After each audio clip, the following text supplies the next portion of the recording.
Hi, my name is Dr. Shelley Weiss. I work at Sick Kids in Toronto at the University of Toronto. This is my office behind me, and I'm going to be talking today about the problem of sleep in children with cerebral palsy. I'm just going to type a note to my research manager to make sure this is working.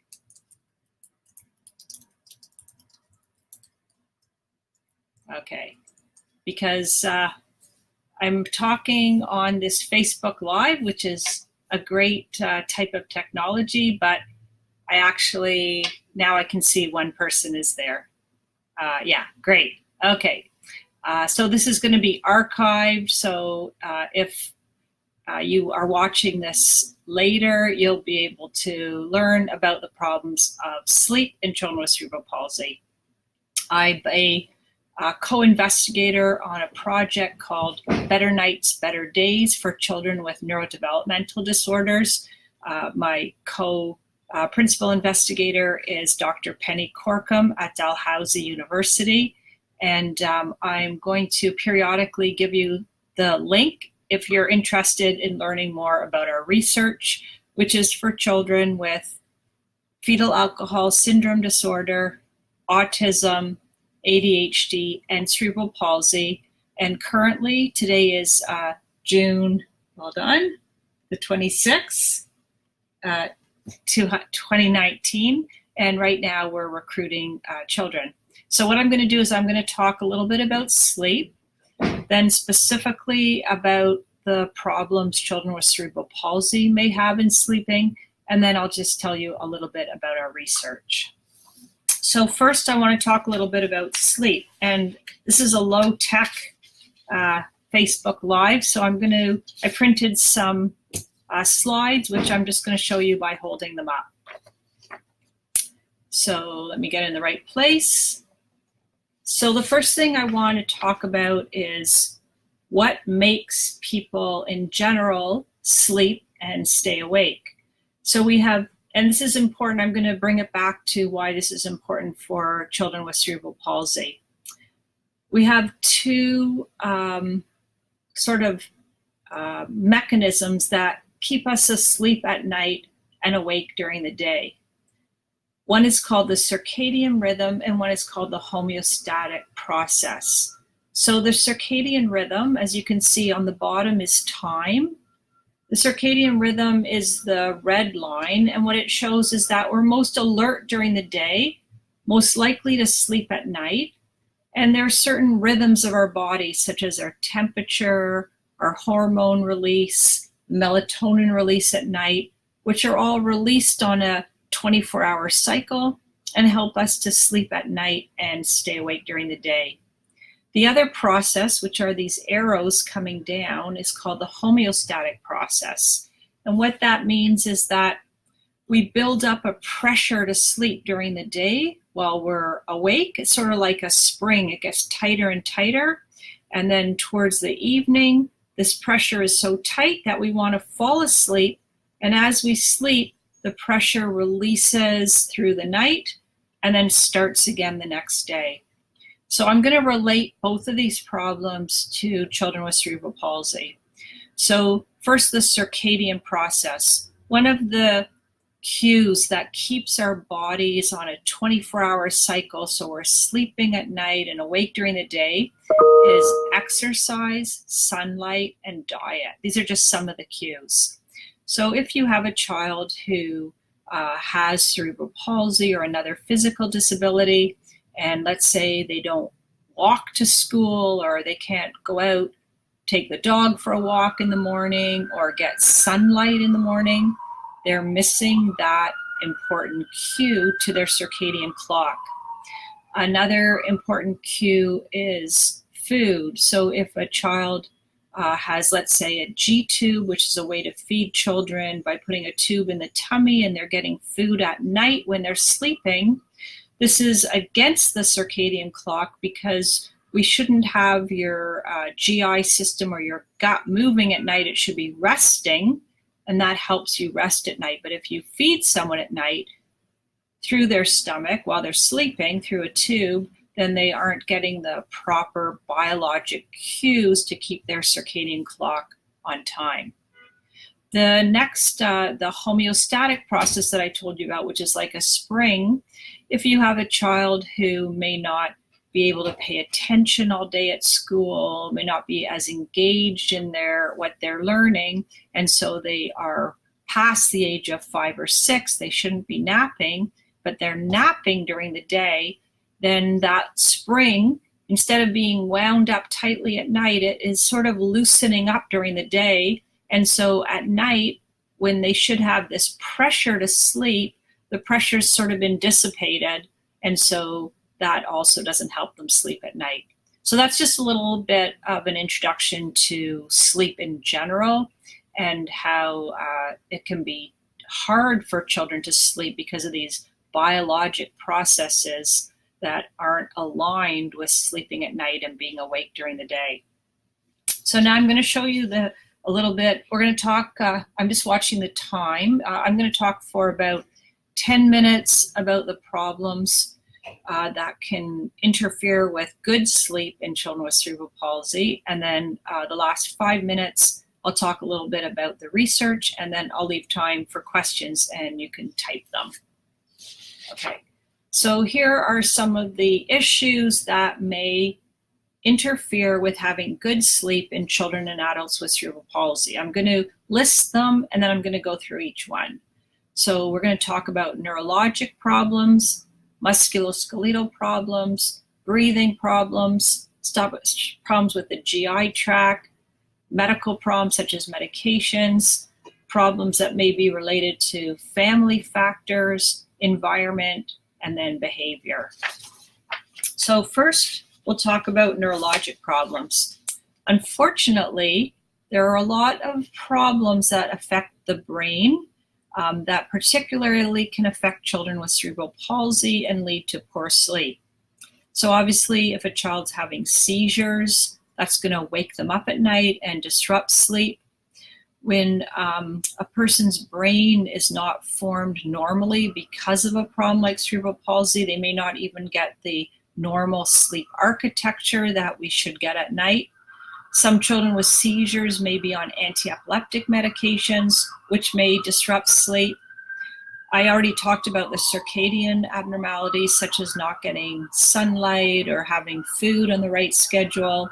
And then we'll talk a little bit more about central sleep apnea in a little bit. So that was the first of the problems, which is neurologic. The second problem we talked about was musculoskeletal. This is just a picture taken from the internet. It's not a child who's, the parent hasn't given any release to show this picture, but it's on the internet, so it's in the public domain. And as parents of children with cerebral palsy know, sometimes children don't sleep well because they either can't change their positions or they're in some kind of device. So even if they wanted to change positions at night, they couldn't change them, or they could have muscle spasms. So sometimes children need to either wear devices 24 hours or just at night to try and keep their bones aligned as they grow. And you can imagine this little boy, how he's sleeping in this kind of brace with his legs sort of in braced also. If he wanted to turn over or he was lying on his back for a long time and he wasn't comfortable, it would be really hard for him to just stay asleep all night. And then the second problem is that unfortunately, people with cerebral palsy have muscle spasms. We try different things like relaxation, warm baths. Sometimes we try medications, but sometimes people still have muscle spasms that wake them up at night. The third is pain. So we know that, again, this is a picture. All the pictures I'm showing you are from the internet. There's a bi-directional relationship between pain and sleep. So if you're having pain, it's going to wake you up and disrupt your sleep. And if you're sleeping in one position for a long time, that might cause pain. And we know from research that, unfortunately, 75% of children with cerebral palsy may have pain from a variety of causes, whether it's stomach, muscles, from dental, like from their teeth, or even problems related to their bladder. We also know that we need to do more research about this, and we're going to talk about how our Better Nights, Better Days program will hopefully help children sleep better, so they'll be waking up less when the pain is minimized. The next is respiratory. So there are different kinds of respiratory. I had forgotten to put central sleep apnea when I printed this. So you can have obstructive or central sleep apnea. I'm going to talk about both. Or swallowing problems. Children with cerebral palsy may have difficulty with these muscles in the neck. The bulbar muscles may have trouble swallowing, and that can lead to aspiration pneumonia and cause difficulties both at night and during the day. So if you haven't sort of recently looked at a picture of the throat, this is a graphic of what happens with obstructive sleep apnea. So the blue is the air as it is going through the oropharynx or the nasopharynx and then down through the trachea into the lungs. And what might happen is that when a person tries to breathe in, the muscles of the throat can obstruct so that they aren't able to move air, and that's obstructive sleep apnea. Sometimes this happens in adults who are obese because there's too much muscle and too much fat around this area of the neck. But children who have cerebral palsy, who have trouble with muscle tone, may also have obstructive sleep apnea. And then I'll just tell you central sleep apnea. So obstructive is when there's actually an obstruction. It could start from the nose, the mouth, the oral or nasal pharynx, and that's causing the air not to be able to flow in and out properly. Central sleep apnea is a little different. In our brains, we have a breathing center that tells us to breathe. So we obviously don't think about it. We just breathe naturally. When somebody has central sleep apnea, when they're sleeping at night, it's sort of like that little breathing center has gone to sleep, not permanently, but intermittently. And so you aren't getting the signal to breathe, but it's not based on a problem like obstruction of airflow. It's based on a problem of the brain, either how it's developing or if there's been an injury to that part of the brain. And so the person doesn't breathe properly during sleep. I'll just go to the next. I just want to keep organized here. My next point was about medical problems. So some of the medical problems that can affect children with cerebral palsy, they may take medications. There may be, we call comorbid, which means other problems such as a child with cerebral palsy could have attention deficit disorder and take stimulant medications. And if they need stimulants sort of after school to concentrate on homework, those stimulants may not have worn off at night and cause trouble sleeping. Some medications have positive effects on sleep and some disrupt sleep.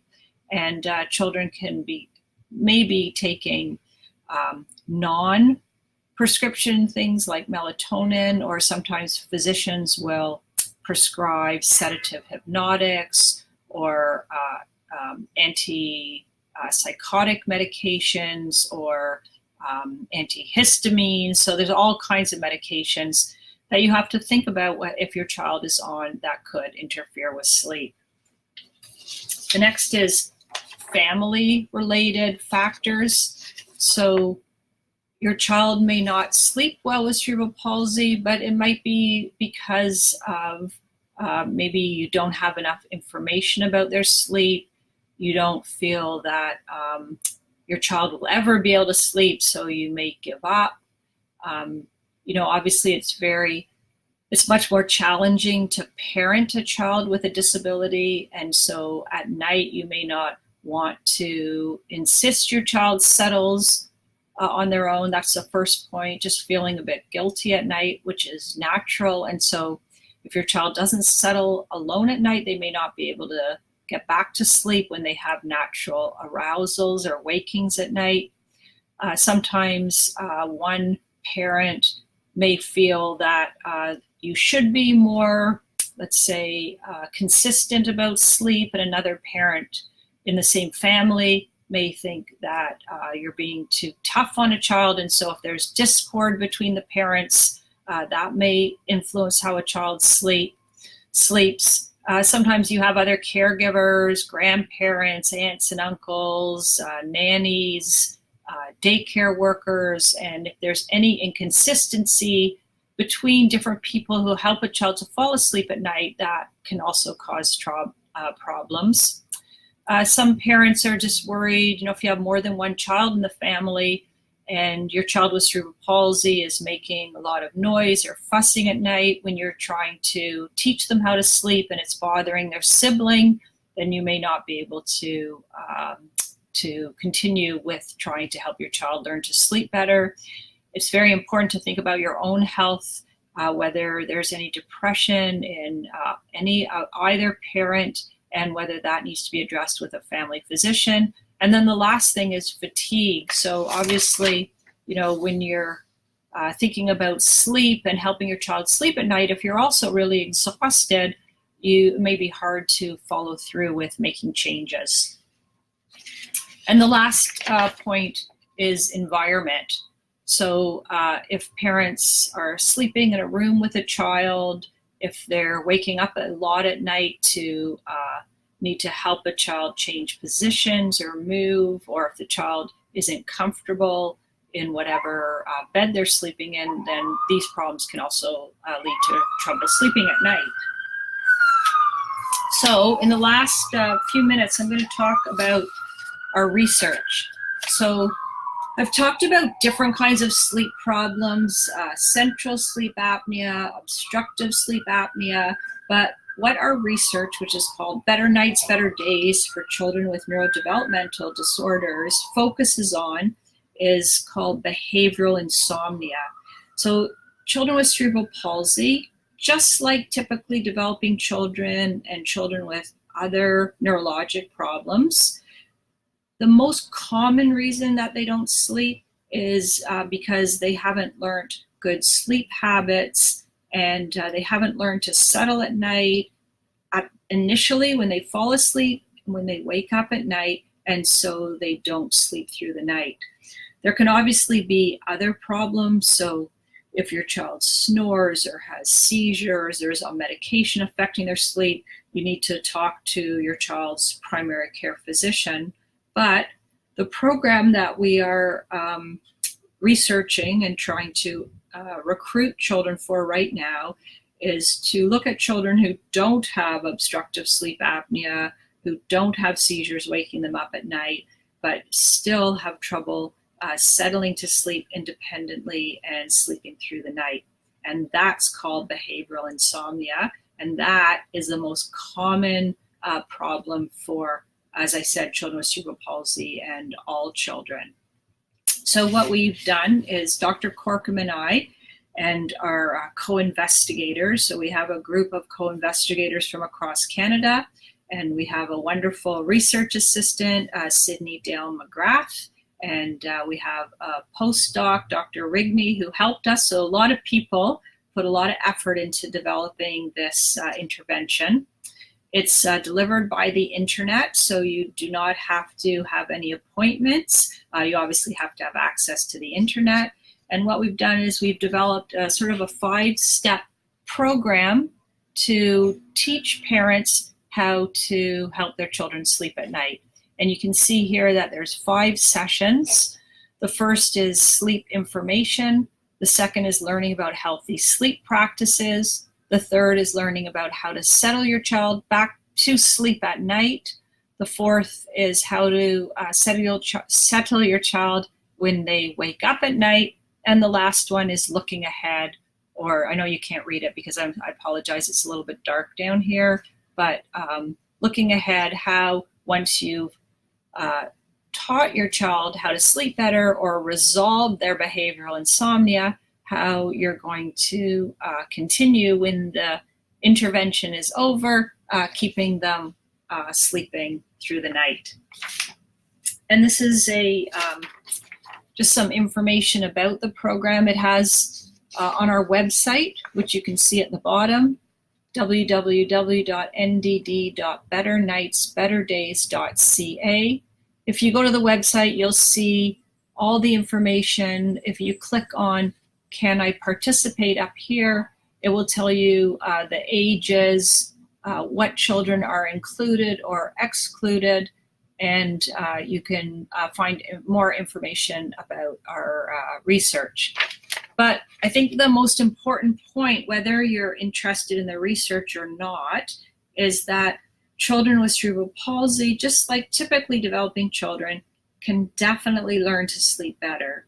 And you need to work with your primary care physician or nurse in the clinic to identify why your child's not sleeping well, and then try and work together as a team to improve your child's sleep.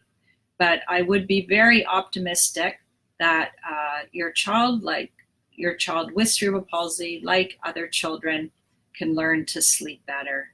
So I think that was about 22 minutes. So thanks for your attention. I see a number of people are on this Facebook Live session, and you can send questions. I'll wait a couple of minutes, and if there are questions, I'd be happy to answer them. Thank you for your attention.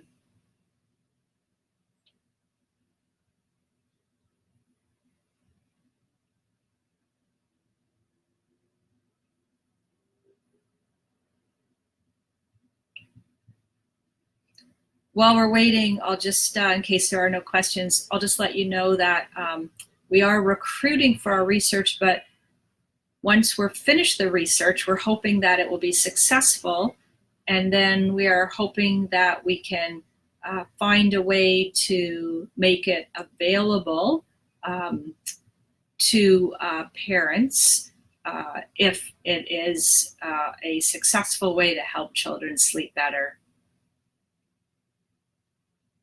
I'll just wait a couple more minutes because sometimes people are slow to type.